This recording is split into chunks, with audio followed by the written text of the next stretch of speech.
Ladies and gentlemen, the President of the United States.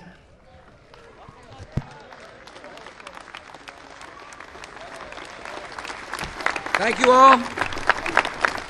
Please be seated. Welcome to the South Lawn. This is an historic day. After all, this is the largest gathering that we've had for Champions Day. And we're glad to welcome the champs here to the South Lawn.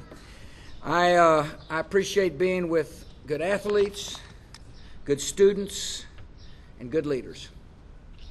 And that's what it takes to become a champion. I appreciate the fact that you've endured tough practices, that you've set big goals, and you worked hard to achieve them. And so we congratulate your coaches, we congratulate your families, but most importantly, we congratulate you. We honor America's champs.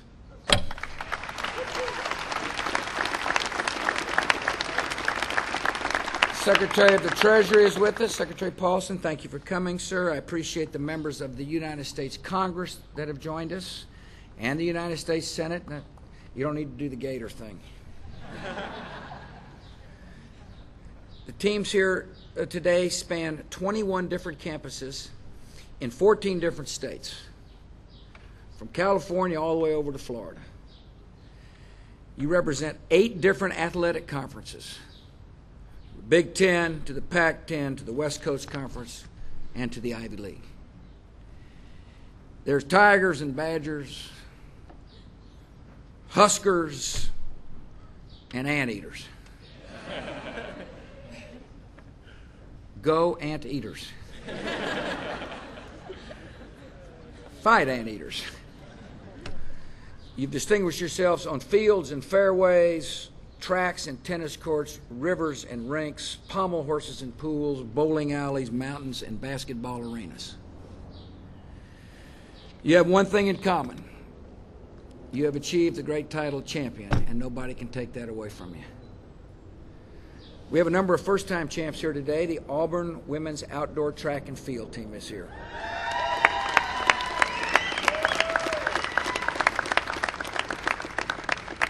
I think that would go War Eagle. There you go. Okay, don't get carried away here. It's a little hot.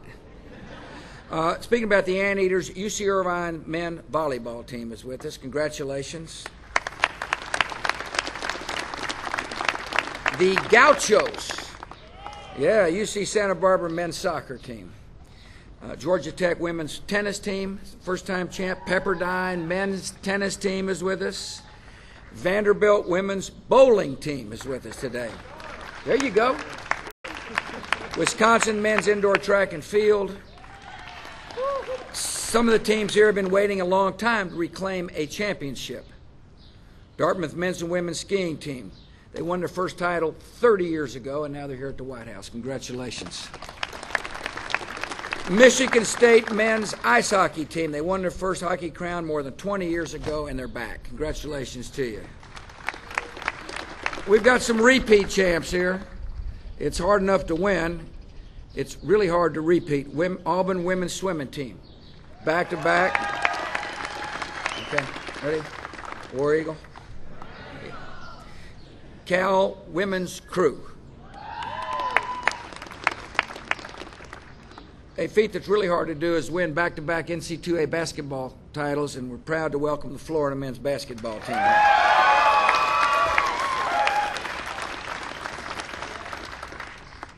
Not to provoke a rivalry, however, but the Florida State men's outdoor track and field team is with us. Maryland women's field hockey team, repeat champs. Wisconsin women's ice hockey team, the repeat champs. We've got teams here that have won 3 championships in a row. That would be called a three-peat. Georgia women's gymnastics. Northwestern women's lacrosse. I might as well go on the record, right? I was disappointed in the footwear.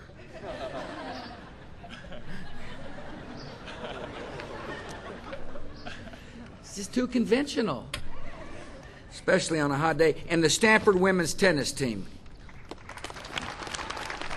A three-peat champ is UCLA women's water polo.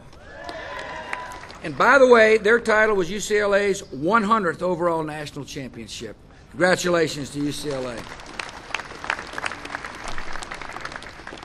Five-peat. Auburn's men's swimming team.